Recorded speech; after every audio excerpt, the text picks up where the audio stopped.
May hapon mga lods. Topic trivia muna tayo patungkol sa sasakyan na nahulog dyan. Anong masasabi mo dyan, tol? Uy, hello mga viewers ni Picoy TV o ni Nicolas Miting. Nandito po tayo sa Atimunan, Quezon Province, partikular sa Bitukang Manok. Makikita nyo yan, dyan, sa likod niya. Dyan kami galing.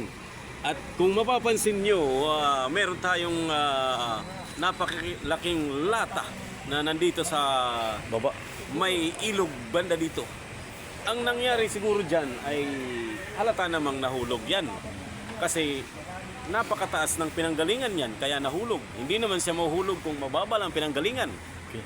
Oo, kasi galing nga siya ng Bitukang Manok, siguro mabigat. Tapos, Kaya dumauslos siya at nandyan siya ngayon sa ilog na yan. nakatulog yung driver yata. Nakatulog.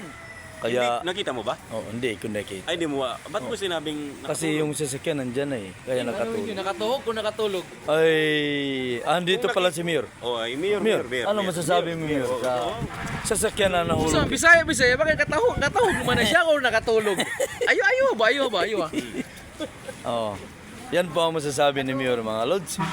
Kaya, tuloy natin yung topic trivia.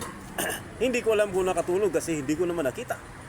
Nakita ko na lang yung sasakyan dyan na nasa ilugan. Ilog. Oh, yan. Kaya malamang nahulog talaga yan. Maaaring naka-inlet, lasing yung manibela. Kaya siya nandyan, nahulog.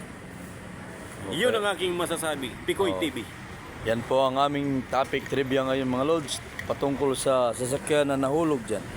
Kaya kayo na pong humusga, mga lods. So, thanks for watching. Salamat sa Diyos. Bye-bye.